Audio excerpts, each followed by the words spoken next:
Super, mais écoutez, merci à tous d'être là aujourd'hui. Pour ceux qui nous rejoignent pour la première fois ou qui n'ont pas assisté au précédent webinaire sur l'économie circulaire, on a fait une première version, on a abordé ce thème une première fois il y a quelques semaines dans un de nos premiers webinaires.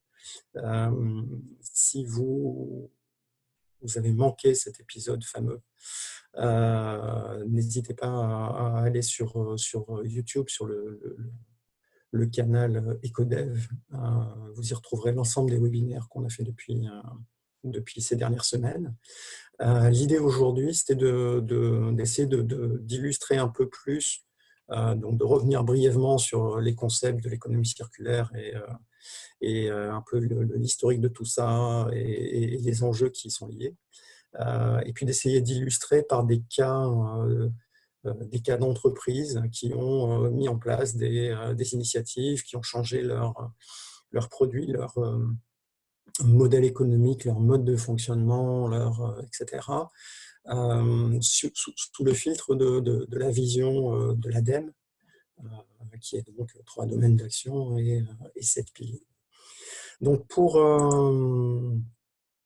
commencer, je vais brièvement vous refaire une petite introduction sur de quoi on parle et pourquoi on en parle, et pourquoi c'est extrêmement important de se préoccuper d'économie circulaire aujourd'hui et demain, et puis ensuite, comme je vous le disais, quelques cas d'usage. Alors, de quoi on parle? Nous vivons dans une économie qu'on a qualifiée de linéaire depuis un siècle et demi à peu près, enfin on va dire depuis la révolution industrielle, donc un peu plus que ça, mais une économie qui fonctionne essentiellement sur un schéma linéaire. On va chercher des matières premières, on les transforme, on les consomme, et le plus souvent on les jette avec des valorisations de produits et de matières assez faibles. Donc l'idée de l'économie circulaire, c'est d'essayer de réduire l'impact sur les matières premières, de réduire la production de déchets, de réduire les consommations énergétiques, en limitant l'extraction et en limitant les déchets, et donc en essayant de réutiliser les produits quand on peut le faire, de réparer les produits, d'étendre la durée de vie, de recycler les matières, les produits, etc. Et en fait, pour donner, alors on a déjà donné ces ordres de grandeur, mais pour vous donner des ordres de grandeur de l'impact que nous avons par nos modes de consommation et ces modes de production sur l'environnement, pour générer 1 000 $ de PIB, on consomme un peu plus de 400 kg de matières non énergétiques et l'équivalent de 100 kg de produits énergétiques, donc d'équivalent pétrole. Le PIB français moyen, c'est 38 000 $ par personne. Donc vous voyez ce que ça peut donner pour un pays comme la France. Les États-Unis sont bien évidemment au-dessus de nous, etc. Et donc ça pose des problèmes énormes de disponibilité des ressources à terme et de gestion des déchets, bien évidemment. Mais deux points essentiels là-dessus. Le premier point essentiel, c'est l'économie circulaire. Ce n'est pas le recyclage. Le recyclage fait partie de ces sujets-là, mais c'est absolument pas, ça ne se limite absolument pas à ça, et c'est bien souvent la dernière ou l'avant-dernière alternative qui nous reste. Et le deuxième point qui est important à comprendre, c'est cette notion d'épuisement de ressources et de production de déchets. Petit exercice de mathématiques super simple. Vous consommez 100 en 2020, vous mettez 2% de croissance mondiale en permanence, et à combien est-ce que vous consommez? Quel est votre taux de consommation à 50 ans ou à 100 ans? Et en fait, vous pouvez le faire, alors si vous vous souvenez de vos formules de maths d'il y a un peu longtemps pour moi, mais Dieu merci, il y a des tableurs, donc vous mettez ça dans un tableur, et vous vous rendez compte qu'au bout de 50 ans, vous avez quasiment multiplié par 3 votre consommation, et vous la multipliez par 7 au bout de 100 ans. Donc, ceci sans prendre en compte la croissance de la population, etc. Donc, on est vraiment dans une problématique qui est absolument cruciale et vitale. En dehors des gaz à effet de serre qu'on génère pour produire les produits qu'on consomme et les biens qu'on consomme et les services, on a un problème à moyen terme d'épuisement de ressources qui est assez important. Pour vous donner quelques indicateurs, entre 1950 et 2020, la population a été multipliée par 3, la consommation d'eau par 4, l'énergie par 5, les matières premières par 6 et les consommations de produits de la mer par 8. Et pendant ce temps-là, la superficie mondiale a été multipliée par 1. On a toujours le même monde disponible devant nous.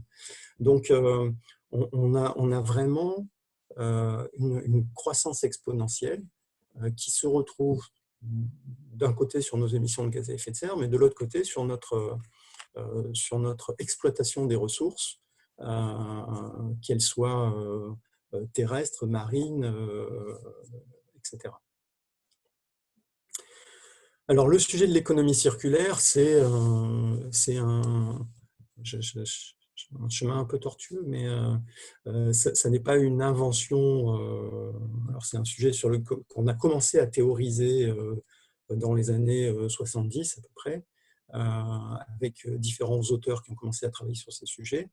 Il y a c'est la théorie qui a avancé. Maintenant, nos grands-parents et nos arrière-grands-parents, ils connaissaient très très bien le sujet. Ils étaient capables de faire durer des produits bien plus longtemps que ce qu'on fait aujourd'hui. Ils étaient dans un mode de consommation qui était quand même bien différent du nôtre aujourd'hui. De manière, du point de vue de la législation et de l'environnement législatif, on peut remonter alors en France dans les années 70 avec la notion de responsabilité élargie des producteurs. Donc, en gros, le producteur est responsable et va donc financer le traitement des déchets qu'il produit, avec des mises à jour et des nouvelles filières REP un peu tout au long du chemin, mais début des années 2000 et puis la création, là, suite à la loi sur l'économie circulaire, de nouvelles filières. Dans la loi de transition énergétique et pour la croissance verte, il y avait quand même des articles qui étaient assez intéressants sur l'interdiction de l'obsolescence programmée, sur l'inscription de l'économie circulaire dans le Code de l'environnement, etc. Et puis 2019, en France, la loi économie circulaire, avec un certain nombre de choses sur les caractéristiques environnementales des produits, la disponibilité des pièces détachées, indice de réparabilité des produits, etc., etc. Et en parallèle, au niveau européen, en 2019-2020, puisque la publication s'est faite maintenant, avec le Green Deal et le plan d'action économie circulaire à l'intérieur du Green Deal européen, des notions de produits plus durables, gestion des déchets, information des consommateurs, réparabilité des produits, etc., etc. Donc, quelque part, ce qu'il faut voir là-dessus, c'est un concept qu'on a oublié pendant un bon siècle, mais qui existait avant nous. Et clairement, le législateur et les autorités, en France, en Europe, mais aussi dans des pays comme la Chine, par exemple, ou ailleurs dans le monde, des contraintes réglementaires qui vont de plus en plus croître sur ces notions de gestion de déchets, d'information du consommateur, de réparabilité des produits, de maintenabilité des produits, etc., etc. Alors les concepts, je vais brièvement en donner deux parce qu'il y a beaucoup de gens qui ont écrit sur le sujet. Je pense qu'en France, on a la chance avec l'ADEME d'avoir, je dirais, une vision qui est quand même assez intéressante et assez systémique. Donc la vision de l'ADEME, elle est basée sur 3 domaines que vous voyez là, donc l'offre des acteurs économiques. En gros, qu'est-ce qu'on met à disposition des clients et des consommateurs. La notion de comportement des consommateurs, donc ce que demande le marché, ce que va demander le marché et le comportement du marché face à ça. Et puis, en tout dernier, c'est pour ça que je disais tout à l'heure que le recyclage était un des points, mais c'était bien souvent le dernier avant la valorisation des produits. Donc, le recyclage en fait partie. Mais donc, dans ces trois domaines, vous allez trouver donc un premier domaine qui est autour de, on va dire, tout ce qui est l'amont, donc les achats, l'exploitation, l'extraction, etc. Ensuite, quand on continue dans le cycle de vie d'un produit, sa conception. Donc, on va évidemment parler d'éco-conception. On va parler aussi de synergie entre différents opérateurs et donc d'écologie industrielle et territoriale. On va parler de fonctionnalité, d'économie de la fonctionnalité. Est-ce qu'on peut transformer un produit en service pour le faire durer plus longtemps? Et puis après, on va parler de consommation responsable avec des notions comme l'économie de la collaboration, etc. Et puis, on va parler d'allongement de la durée d'usage. Est-ce qu'il est possible de conserver le produit et la valeur qu'il porte le plus longtemps possible disponible? Donc ça, c'est la vision de l'ADEME. La vision de l'ADEME, elle a été reprise dans la norme AFNOR, donc qui est une norme expérimentale de gestion de projets d'économie circulaire, sachant que cette norme est actuellement en cours d'amélioration, de modification et d'adoption au niveau d'ISO dans un groupe qui est l'idée par l'AFNOR et la France. Il y a une deuxième vision qui est, à mon sens, assez indispensable également à prendre en compte, c'est celle de la Fondation Ellen MacArthur. C'est plus une vision, procédé industriel, et donc c'est essayer de comparer des cycles de gestion de produits agricoles ou de produits organiques et des gestions industrielles. Et donc, on va retrouver là un certain nombre de boucles.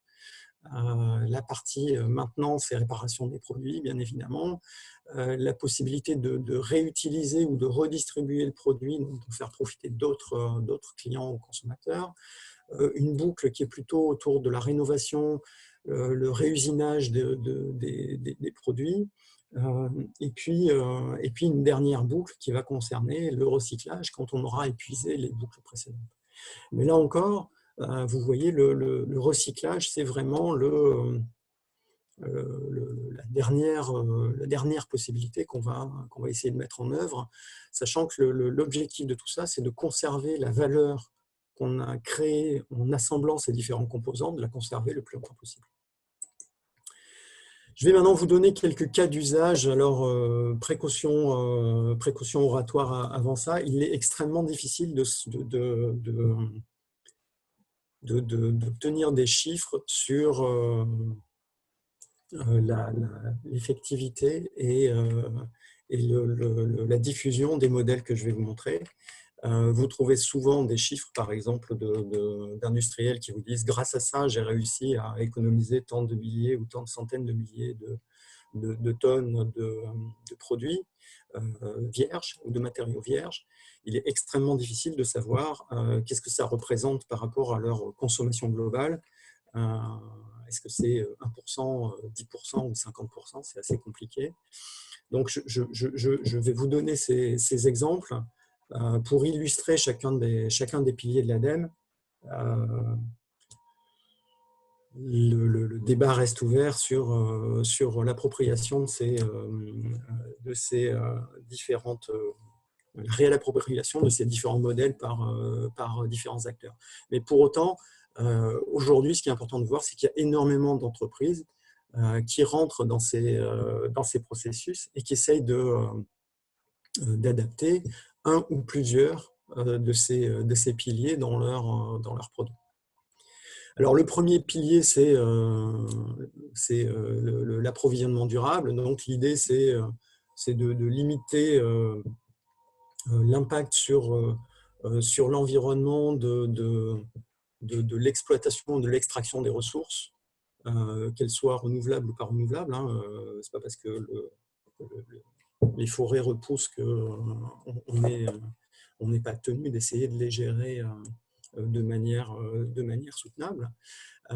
Et donc là, on va trouver différentes pratiques qui vont être intéressantes à mettre en place. Les premières recommandations, alors vous allez trouver des recommandations dans les normes ISO, notamment la norme ISO 20400, mais vous allez trouver aussi des recommandations de ce type-là sur les sites comme l'ADEME, par exemple.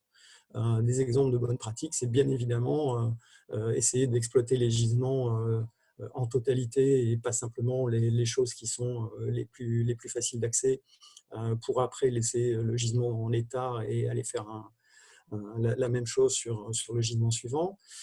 Bien évidemment, quand les ressources sont renouvelables, tenir compte de leur capacité de renouvellement. Essayer de limiter les impacts sur l'environnement lors de l'exploitation et puis ensuite remettre en état les sites après l'exploitation. Et bien évidemment, dès que c'est possible, et ce n'est pas toujours le plus simple, ça demande quand même pas mal de travail au niveau de la qualité des sources, de la continuité des sources d'approvisionnement, etc. Essayer d'utiliser des matières issues du recyclage quand cela est possible. Donc voilà le volet approvisionnement durable. Alors il y a plein d'exemples dans ce domaine-là. Je vais vous donner celui d'IKEA parce que je pense qu'ils ont une vraie démarche assez intéressante sur le sujet.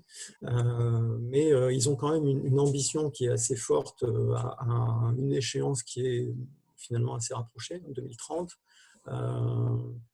d'avoir dans certains cas, alors 2030, tous les produits fabriqués à partir de matériaux renouvelables ou recyclés. C'est un enjeu intéressant, mais qu'est-ce qu'ils font aujourd'hui?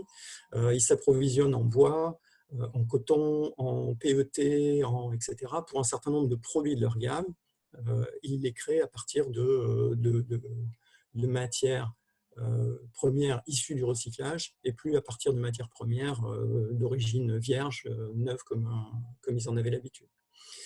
Avec un impact sur la consommation d'eau, engrais, pesticides, etc., qui est particulièrement importante quand on parle du coton, en utilisant des filières certifiées FSC, par exemple, quand on parle du bois.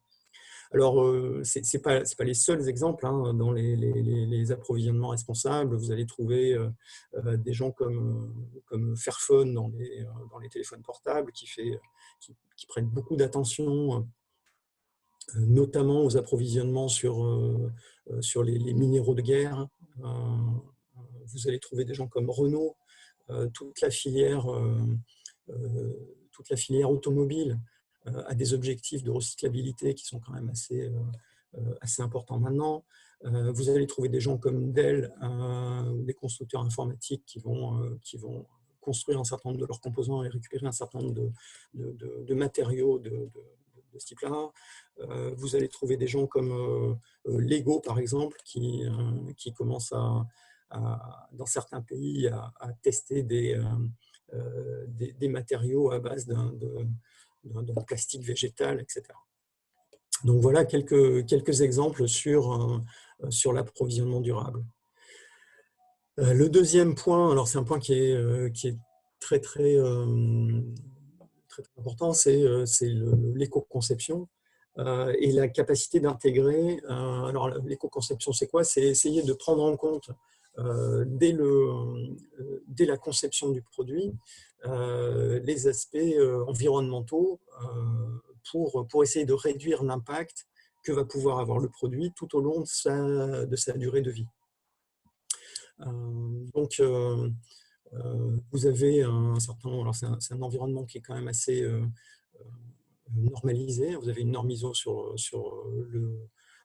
sur le sujet. L'ADEME a également pas mal de bonnes pratiques là-dessus.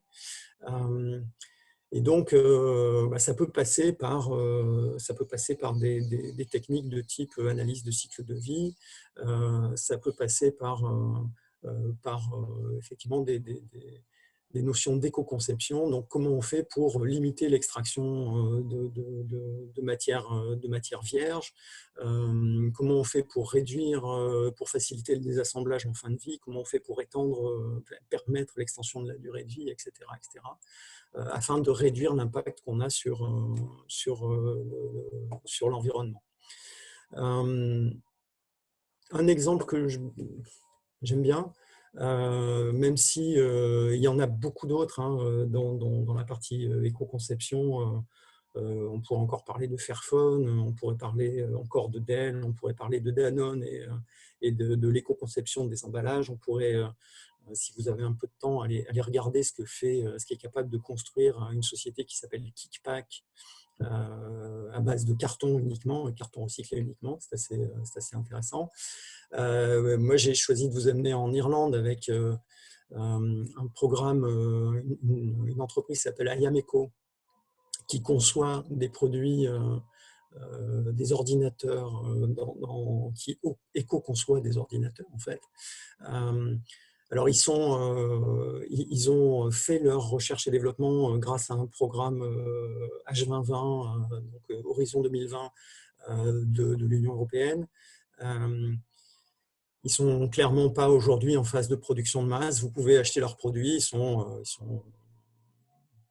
encore assez onéreux par rapport à ce que vous pouvez trouver sur le marché, bien évidemment, mais ils estiment que leurs produits peuvent durer beaucoup plus longtemps, donc ils vendent leurs produits pour être utilisables pendant 10 ans.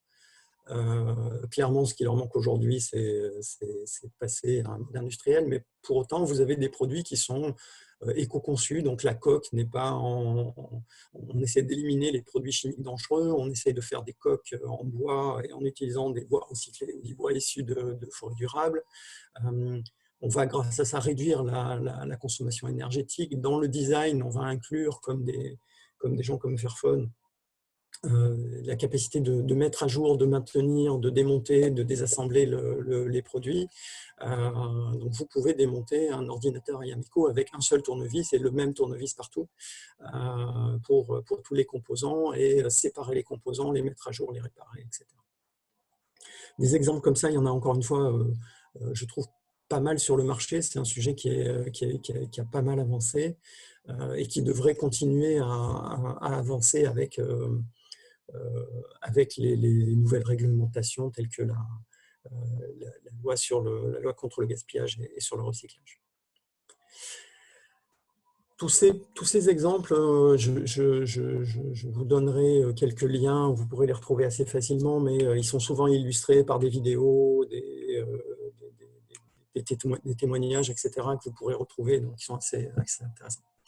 La troisième pratique, le troisième domaine d'action dont parle l'ADEME, c'est l'écologie industrielle et territoriale. Et l'idée là, c'est d'essayer de développer des synergies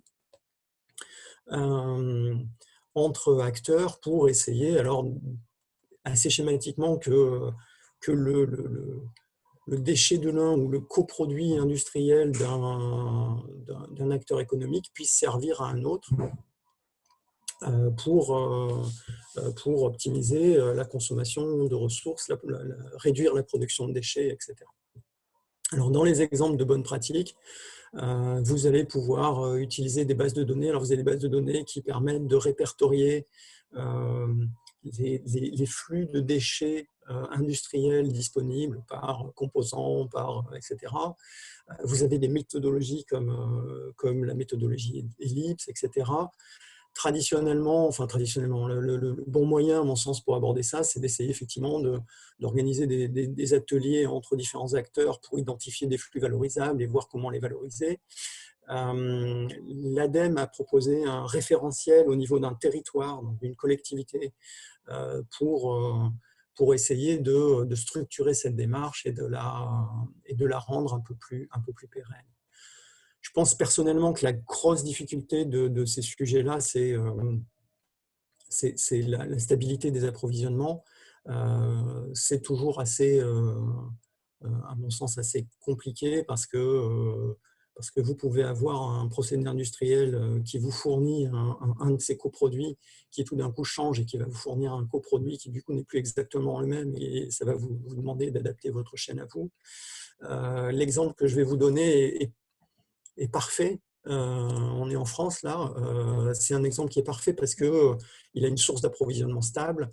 Donc je vous invite à aller voir, vous avez les liens en bas de la présentation qui vous sera envoyée, mais je vous invite à aller voir Wattitude.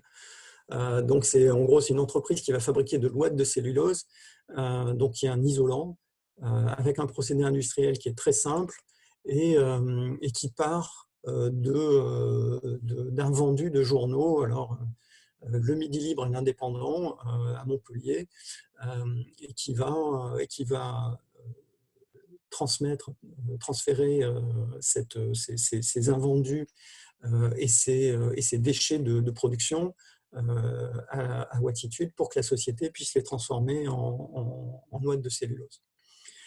C'est l'exemple parfait parce que j'ai une source de production qui est toujours la même. J'ai un tri, alors le tri en entrée des journaux pour éliminer les éventuels plastiques, etc., se fait par un ESAT, mais comme on vient d'un environnement industriel, le tri est très très réduit et très léger. Ça serait beaucoup plus compliqué si on devait partir d'une source comme des journaux et des prospectus qui sont issus des points d'apport volontaires, etc. Ça demanderait un tri qui est quand même sans doute plus important. Pour autant, c'est un cas d'école qui est quand même assez intéressant puisque on voit quand même qu'on arrive à valoriser quelques milliers de tonnes de papier qui, sans ça, partiraient quelque part en déchetterie, seraient valorisés thermiquement ou énergétiquement et qui donc finiraient avec une valorisation bien moindre.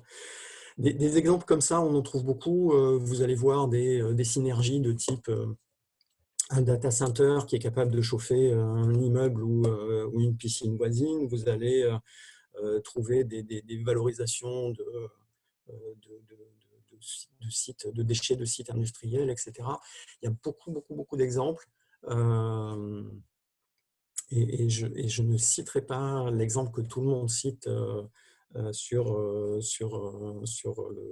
bon, tant pis, on va citer Kamenborg, mais bien évidemment, il y a des vitrines de tout ça. Il faut, à mon sens, garder en tête que oui, il faut travailler sur ces sujets, et par contre, ce n'est pas forcément des sujets qui sont très simples à aborder pour toutes les dépendances que j'en ai données. Le pilier suivant, c'est l'économie de la fonctionnalité. Donc, en gros, c'est proposer des services pour remplacer la vente de biens par une offre qui est plus adaptée aux besoins des clients. Je prends toujours les mêmes exemples, mais vous avez une voiture en bas de chez vous et plus de 90% de son temps, elle reste inutilisée. Vous avez une perceuse chez vous, pendant 99,999% de son temps, vous ne l'utilisez pas, etc., etc. Donc, il y a énormément d'exemples de ce type-là. L'idée, c'est est-ce qu'on peut remplacer de manière simple et qui convienne aux consommateurs, aux utilisateurs, la vente de services par la vente de produits par la proposition d'un service qui offre la même fonctionnalité mais qui permet de mutualiser la ressource. Donc, dans les exemples de bonnes pratiques qu'on va trouver là-dessus, bien évidemment, il faut d'abord se poser la question des besoins clients. Pourquoi ça fonctionne comme ça et qu'est-ce qui pourrait faire que ça fonctionne autrement. Et ce n'est pas toujours très simple parce que si je reprends l'exemple de ma perceuse, la qualité fondamentale qui fait que j'ai une perceuse chez moi, c'est que je n'ai pas toujours planifié que j'ai besoin d'accrocher un nouveau cadre au mur ou une étagère, et donc je n'ai pas toujours la possibilité de planifier que je vais avoir besoin de ce produit-là. Et donc, dans les écueils à l'utilisation d'un service, il y a la mise à disposition rapide de ce service. Ensuite, il faut adapter les produits ou le modèle économique. Si vous décidez de louer des véhicules, par exemple, comme beaucoup d'entreprises commencent à aborder le sujet, hein, vous pouvez regarder Totem Mobile ou d'autres sur ce sujet-là. Capitalistiquement, ça demande d'être capable de pouvoir acheter les produits en amont et de gérer un flux de revenus qui est par essence un flux potentiellement régulier, mais plus faible. Ensuite, il y a souvent la nécessité d'adapter le produit. Si vous voulez que ce soit, pour que ça soit pertinent, il faut que le produit nécessite le moins de maintenance et dure le plus longtemps possible, bien évidemment. Et puis, il y a des fonctionnalités qui vont sans doute être nécessaires, ou en tout cas des capacités industrielles qui va sans doute être nécessaire de développer. Je reviens toujours à cet exemple de véhicules. Si vous louez des véhicules ou si vous avez un service de mise à disposition de véhicules pour se déplacer, il faut que vous ayez un service de maintenance qui soit capable de le faire. Il faut que vous ayez, si c'est des véhicules électriques, la capacité de recharger ces véhicules, etc. etc.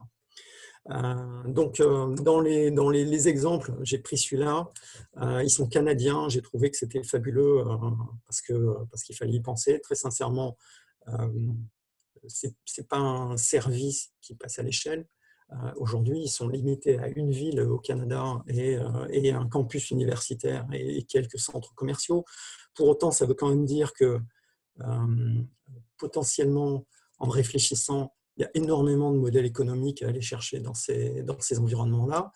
Donc, c'est Ambracity qui va mettre à disposition des parapluies. Bon, ils sont à Vancouver, donc ça explique un petit peu la problématique. Mais c'est exactement le même modèle que des vélos en libre service.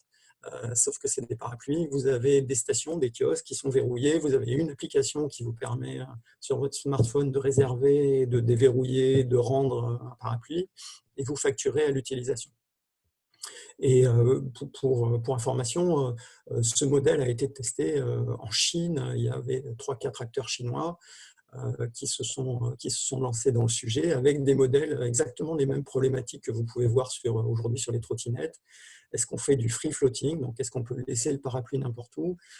Est-ce qu'on a des stations d'accueil, etc. etc. C'est quand même assez intéressant de voir ces modèles qui ont été mis en place. Maintenant, plus industriellement, vous avez des gens comme Philips avec Signify qui ont mis en place des modèles comme ça. Vous avez Michelin, vous avez des entreprises qui sont positionnées sur du haut de gamme. Je pense à une boîte qui s'appelle Gerard Street, qui met à disposition un service de casques, d'écouteurs haut de gamme qu'on peut adapter en fonction de l'évolution de son besoin, etc. etc. Donc, c'est vraiment un sujet qui, à mon sens, va prendre beaucoup d'importance dans les années à venir. Alors après, il y a, donc, si on revient sur les différents piliers, la consommation responsable. Alors, c'est quoi la consommation responsable? C'est essayer de prendre en compte les impacts environnementaux, mais pas que, bien évidemment, socio-économiques dans l'acte d'achat et d'usage d'un bien ou d'un service. Et donc, vous avez là des bonnes pratiques qui sont des bonnes pratiques que vous pouvez prendre pour vous en tant que consommateur ou pour vous en tant qu'entreprise qui utilise des produits. La première, c'est bien évidemment évaluer ses besoins d'achat. C'est la différence entre le besoin et l'envie. Est-ce qu'on a besoin de ce produit-là? Est-ce qu'il faut acheter ce produit ou est-ce qu'on peut en bénéficier d'un service comparable qui serait plus respectueux de l'environnement? Est-ce qu'on a besoin d'acheter ce produit neuf ou pas? Le deuxième point, c'est essentiellement de regarder le produit lui-même. Si on est amené à acheter un produit, c'est est-ce qu'il a été éco-conçu, est-ce qu'il est réparable, est-ce que je vais pouvoir, quelle est la durée de vie potentielle que je peux le voir. Et puis après, il y a la prolongation de la durée de vie. Il y a une statistique qui est sortie il n'y a pas très très longtemps sur l'utilisation des produits et la durée de vie des produits. Et le premier facteur limitant sur la durée de vie des produits, c'est la mauvaise utilisation et le manque d'information de l'utilisateur sur l'entretien du produit en lui-même, qui bien souvent conduit à une limitation très forte de sa durée de vie. Donc, on ne sait pas entretenir nos produits. Du coup, on se rend compte qu'au bout d'un moment, ils ne fonctionnent plus et on est amené à les jeter. Après, sur l'entreprise en elle-même en tant que fournisseur de produits, à quoi il faut qu'elle réfléchisse. La première chose, je pense, c'est la communication auprès des clients sur effectivement les capacités d'évolution des produits, les capacités d'entretien, la réparabilité des produits, etc. Sur ces sujets-là, il y a des gens comme Fnac Darty, par exemple, qui ont mis en place des indices de réparabilité, des baromètres SAV. Donc, en gros, pour une gamme de produits donnés, quelles sont les 3 marques les plus fiables chaque année, etc. Et puis ensuite, en tant qu'entreprise, il y a l'identification des labels et des normes. Il y en a beaucoup, malheureusement, mais les labels, les normes et les indicateurs qui vont permettre d'éclairer le consommateur sur la qualité environnementale du produit, sa réparabilité, etc. Alors, comme exemple, je vous ai pris celui-là, Vinted, de tête lituanien, parce que c'est quand même assez impressionnant. Donc, Vinted, c'est quoi? C'est une place de marché qui est dédiée aux vêtements de seconde main. Vous avez des vêtements qui dorment dans vos armoires, vous les déposez sur Vinted avec un prix. Quelqu'un va les regarder et va se dire tiens, super, c'est exactement ce qui m'intéresse. Vous entrez en contact, vous avez des photos sur le site pour dire il est en super bonne qualité, etc. etc. Tout ça se fait via une appli smartphone ou un site web, et vous pouvez donc déposer votre annonce, dialoguer avec le vendeur ou l'acheteur, acheter, déposer une réclamation s'il se passe quelque chose, etc., etc. Mais bon, ce qui est important quand même là-dessus, c'est l'ampleur qu'a pris Vinted en quelques années. Aujourd'hui, c'est dans le top 10 des sites e-commerce les plus fréquentés en France, c'est dans le top 3 des sites mode. Ils sont juste derrière Amazon et je ne sais plus qui. Quand même 300 collaborateurs en Europe, 25 millions de membres. Et un volume d'affaires qui est 800 millions d'euros de volume d'affaires réalisé en France.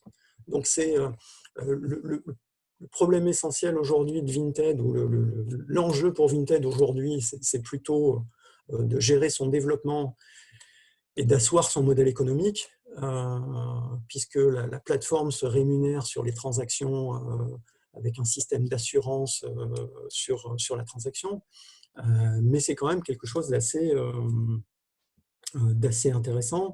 Vous avez en France une plateforme qui s'appelle Back Market sur les produits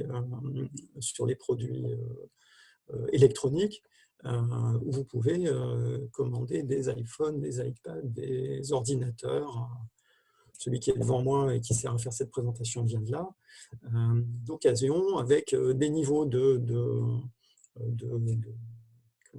qualité ou qui vont du produit comme neuf jusqu'au produit acceptable, des garanties qui vont de quelques mois à 2 ans, et des prix qui sont assez intéressants et qui le site vous dit en prime, vous venez d'économiser tant de CO2 ou etc. Donc assez intéressant en termes d'utilisation. Le sixième et avant-dernier pilier, c'est l'allongement de la durée d'usage. Donc, avec plusieurs stratégies qui vont être soit la réparation, soit le réemploi, soit la réutilisation. Donc, réparation, on sait tous ce que c'est. C'est quoi la différence entre réemploi et réutilisation? Donc, le réemploi, c'est je vais prendre un équipement ou un produit et l'allouer à un autre consommateur. La réutilisation va mettre en jeu des mécanismes de contrôle, de nettoyage ou de réparation. Les exemples de bonnes pratiques pour se lancer dans ces choses-là, c'est essayer d'identifier les flux de produits en fin de vie, donc évaluer les opportunités d'allongement de la durée de vie, le potentiel de réemploi, que ce soit en interne, parce que c'est des produits, alors on peut parler de matériel informatique par exemple, de téléphone, etc. Est-ce que je peux réaffecter ce téléphone, ce matériel informatique, cet équipement à quelqu'un d'autre au sein de l'entreprise? Ça peut être en les proposant aux collaborateurs, ça peut être en externe, etc. Donc, essayer d'identifier les flux de produits en fin de vie et de se demander est-ce que ces flux sont justifiés ou pas, et comment est-ce que je peux valoriser ces flux d'une manière ou d'une autre. Après, il y a évidemment une notion d'aller chercher et d'identifier des acteurs et des partenaires qui sont dans cette chaîne de réutilisation. Donc, ça va être souvent des entreprises dans le domaine de l'économie sociale et solidaire. Mais est-ce qu'il y a des gens qui sont capables de traiter ces flux? Et puis après, il va falloir potentiellement, alors ça peut être pour des produits que l'entreprise consomme ou pour des produits que l'entreprise produit, mais comment développer une boucle de réemploi ou de réutilisation de mes produits, quel est le marché, qu'est-ce que ça impliquerait comme capacité à développer en termes de logistique, en termes de maintenance, en termes de marketing, parce que ce n'est pas les mêmes produits, etc. etc. Donc, dans les exemples, il y en a beaucoup. J'ai choisi de vous présenter un pure player de la réparation. Ça s'appelle iFixit. iFixit, c'est une plateforme communauté de personnes. Et l'idée, c'est alors, il fonctionne avec le manifeste de la réparation, donc le droit à la réparation. Et vous voyez, le motto est assez intéressant. Si vous ne pouvez pas réparer le produit, il n'est pas vraiment à vous, vous ne le possédez pas vraiment. Et donc, sur cette plateforme, vous allez trouver d'un côté des gens qui mettent à disposition leur savoir. Je sais comment réparer tel équipement. Je vais aller poster ma procédure de réparation sur le site de iFixit. Je vais éventuellement l'illustrer avec une vidéo, etc. etc. Et ça, c'est une communauté de membres. Et puis après, il y a un modèle économique derrière ça. Et le modèle économique, c'est comme ce wiki génère du trafic, donc j'ai un forum d'entraide, etc. Mais tout ça génère du trafic. Vous allez vous rendre compte que pour réparer l'équipement en question, il vous manque le petit tournevis ou la trousse, la pince ou etc. Et donc, on va vendre des outils en ligne. Et puis, ils ont aussi une activité de conseil aux entreprises sur l'éco-conception, la documentation des produits, etc. Comment faire pour documenter proprement les procédures de réparation. Et à terme, l'idée, c'est aussi de mettre en place de l'impression 3D pour pouvoir, sur demande d'une personne qui viendrait sur la plateforme, imprimer une pièce de rechange qui permettrait de remplacer le petit bout d'équipement qui est défectueux. Dans ce type de choses, il y a également énormément d'acteurs. Hein. Dans l'électroménager, vous avez Emile qui a une réputation et des procédures en place qui sont quand même assez assez reconnus puisqu'ils testent leurs produits sur une durée d'usage de 20 ans, etc. Vous allez avoir des gens comme Siemens dans la partie santé qui ont développé des produits reconditionnés qui permettent d'allonger la durée d'usage et qui permettent de développer un segment de marché de produits reconditionnés. Vous avez des gens comme Caterpillar qui font ce genre de choses sur des blocs moteurs, etc., etc. Donc, pas mal d'exemples sur ce sujet. Le dernier pilier, et après on est quasiment arrivé au bout, donc vous êtes... le dernier pilier, c'est le sujet de la fin de vie du recyclage. Donc, comment gérer efficacement les matières en fin de vie et recyclage. Vous allez donc essayer de mettre en place des techniques de transformation de déchets, donc de collecte des déchets, des produits en fin de vie, parce que ce n'est pas encore forcément des déchets, et puis de transformation de ces produits en fin de vie par très souvent du désassemblage, du tri, pour essayer de réintroduire une partie de ces composants ou de ces matériaux dans un cycle de production. Et donc, les bonnes pratiques, là, bien évidemment, ça commence par se conformer au cadre réglementaire.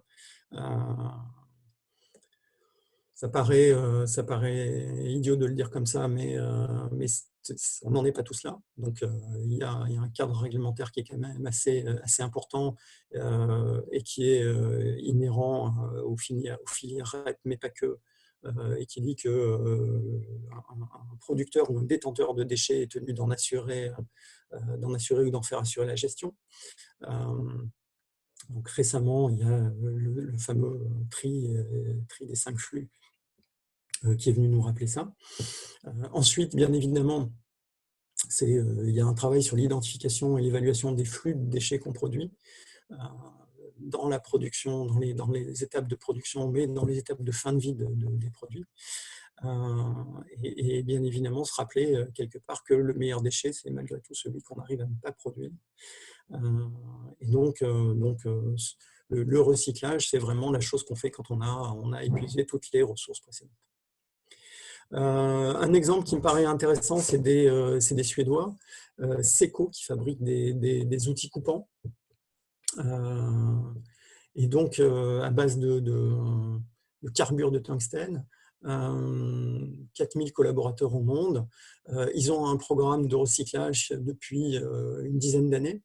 Ils fournissent les équipements, ils sont capables des équipements, bien évidemment, ils fournissent des conteneurs de collecte et ils rémunèrent les clients qui leur renvoient leurs produits sur la base du cours du tungstène. Alors, c'est là aussi un cas d'école parce que le produit n'a pas à être désassemblé ni quoi que ce soit. Ils reprennent simplement les objets coupants qu'ils ont fournis à leurs clients, ils les broient et ils les réintègrent quasiment tels quels dans leur processus de fabrication. Donc, très très simple, bien évidemment.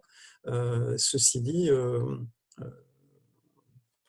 ils arrivent avec ça à réduire leur consommation d'énergie de manière assez drastique, et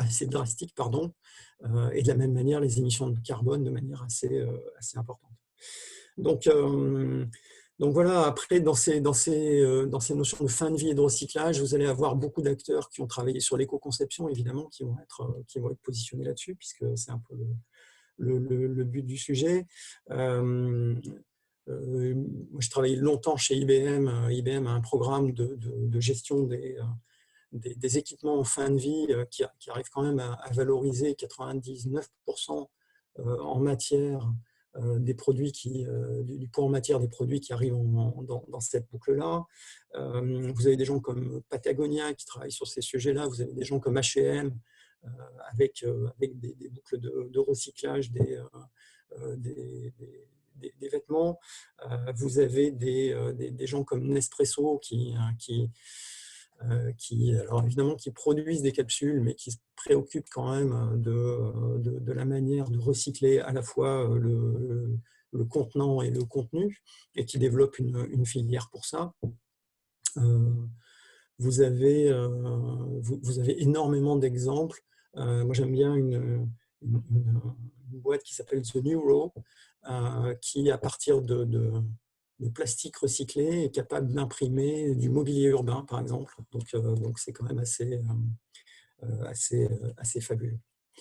Si vous voulez aller plus loin sur ces différents sujets, je vous indique à aller voir ce document qui est assez intéressant. C'est un booklet qui est disponible sur le site de EPE qui donne quelques exemples encore d'initiatives sur des acteurs de l'économie circulaire. Et puis, bien évidemment, vous trouverez des éléments intéressants sur le site de l'ADEME, sur le site de la Fondation Ellen MacArthur, de l'INEC, bien évidemment, hein, sur l'Institut national de l'économie circulaire. Je vous engage également à aller voir le site du Forum de Davos avec les circulars, donc les awards annuels que donnent le forum sur les acteurs dans le domaine de l'économie circulaire. Et puis, éventuellement, humblement, vous pouvez aussi me contacter, puisqu'on a développé quelques connaissances et compétences sur le sujet. Je crois, en conclusion, et je m'arrêterai là avant de prendre les questions et d'essayer d'y répondre, il y a énormément de possibilités, énormément d'enjeux, et vous l'avez vu, énormément de réponses à apporter à ces sujets-là. Je pense que la première difficulté, ça va être de rentrer dans ces sujets-là, et la deuxième, ça va être d'essayer d'éviter le circular washing. On a parlé de greenwashing pendant pas mal de temps, et avec la persistance que l'on connaît. Voilà, il faut éviter de tomber dans le circular washing en disant je recycle mon papier d'emballage, donc je suis une entreprise vertueuse. Je pense que le marché s'en rendra compte très très vite. Voilà. Thomas, je m'arrête là. Est-ce que tu as des questions de ton côté? Eh ben, merci Yves, oui, tout à fait. Donc, je vais te poser les questions qui ont été évoquées sur la conversation. Donc, les 7 piliers de l'ADEME sont-ils repris de la même façon en Europe et dans le monde? Ou est-ce que cela est une Excusez-moi. approche... Oui, Ouais, excusez-moi de l'interruption, mais tu disais pardon? pas de souci. Je disais, les 7 piliers de l'ADEME sont-ils repris de la même façon en Europe et dans le monde, ou est-ce que c'est une approche très française? Alors, pour l'instant, c'est une approche qui est quand même assez française. Comme je le disais, via l'AFNOR et la normalisation, il est vraisemblable que l'approche se démocratise. Maintenant, que vous preniez l'approche Fondation Ellen MacArthur ou l'approche ADEME, vous arrivez à peu près au même résultat. Je pense que l'ADEME, là, on ne le voit pas tout à fait de la même manière, ou ne le présente pas tout à fait de la même manière, mais on retrouve les mêmes composants, à ceci près que dans la Fondation Ellen MacArthur, on ne parle pas beaucoup d'écologie industrielle, parce que ce n'est pas trop le sujet. Mais les deux approches sont quand même assez comparables. Donc je pense qu'il n'y a pas de risque à se dire j'en prends une, est-ce que c'est la bonne? On va toucher les mêmes domaines. Merci. Quels sont les labels sérieux qui peuvent garantir le caractère responsable d'un bien ou d'un service? Est-ce qu'il y a des labels qui existent, qui reprennent un peu Alors la globalité? il y en a trop, il y en a beaucoup. Donc je répondrai peut-être pas directement à cette question. Il y a un écolabel européen qui est quand même, à mon sens, aujourd'hui le plus intéressant à utiliser. Pour vous donner un ordre de grandeur, l'ADEME a publié il n'y a pas très très longtemps un recueil je cite de tête, les 100 meilleurs labels éco-responsables. Donc, s'ils ont cité les 100 meilleurs, ça veut dire que, enfin, vous pouvez imaginer l'ordre de grandeur du nombre de labels qu'il y a. Donc, je pense qu'il faut se limiter à des choses un peu… Enfin, il faut limiter son domaine d'action. Donc, ce que je vous propose, c'est… Je répondrai par écrit là-dessus dans un question-réponse que je rajouterai à l'envoi. Ça permettra d'éviter d'en citer trop. Ça marche, merci. Et on va prendre une dernière question. Il y en a d'autres qui ont été posées un petit peu plus précises et je pense qu'effectivement, la FAQ question-réponse pourra y répondre. Donc la dernière question, c'est: n'y a-t-il pas un enjeu de passage à l'échelle sur les initiatives circulaires? Oui, clairement. Oui, clairement, bien sûr. Je pense que c'est le gros enjeu. Maintenant, c'est pas parce que c'est un enjeu que c'est pas faisable. Si vous regardez Michelin, la moitié de leur business B2B, enfin non, c'est un peu dur de dire ça parce que dans leur business, Michelin, ils ont un pilier qui est la première monte, donc les pneus qu'on va vendre aux constructeurs automobiles, ils ont un pilier qui est B2C, donc je vous vends à vous consommateurs des pneus pour changer ceux de la voiture que vous avez. Et ils ont un modèle qui est B2B, qui est je vends à des transporteurs routiers, des compagnies aériennes, etc., etc.